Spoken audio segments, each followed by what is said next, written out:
Nous sommes dans la commune de Koumassi. À l'instar de certaines communes du district d'Abidjan et des villes de l'intérieur du pays, elle subit ces derniers jours des perturbations dans la fourniture d'électricité. Au quartier Djek-Konan, dans cet immeuble, vit une dizaine de ménages. Sandrine, une des habitantes de cette résidence, est sans électricité depuis 2 semaines. Elle raconte son calvaire.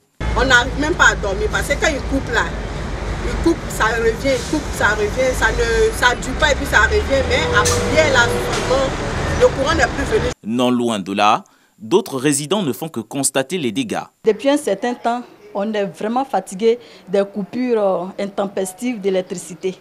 Et là, on en a marre. Actuellement, c'est le temps de carême, il y a des gens qui commandent des jus, la glace, tout ça là. Mais je n'arrive pas à leur donner, à leur livrer. La dernière fois, le jus que j'ai fait là, tout est gâté parce qu'ils ont coupé le courant. Hier, par exemple, ils ont coupé le courant à 23h moins et c'est jusqu'au matin que le courant est venu. On a dû être obligé de dormir dans cette chaleur accablante là. À Port-Boué, même son de cloche chez la famille Kwame.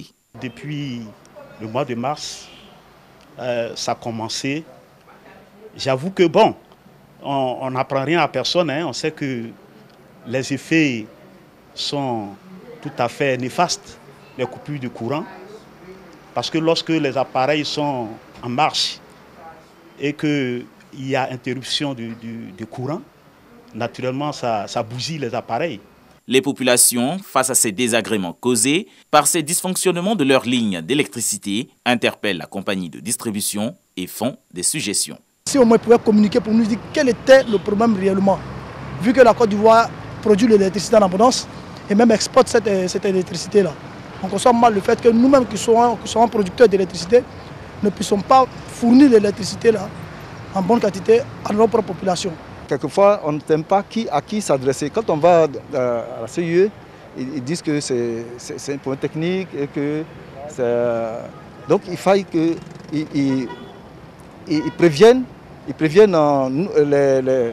les abonnés, à faire la clientèle, qui n'auraient coupure. En ce moment, les gens prennent leurs dispositions. Soucieuse de cette réalité, la compagnie ivoirienne d'électricité explique dans son communiqué ces perturbations par la survenue d'un incident à la centrale de production d'Azito. Déjà à pied d'œuvre, elle assure dans cette déclaration mobiliser ses services pour un retour à la normale dans les plus brefs délais.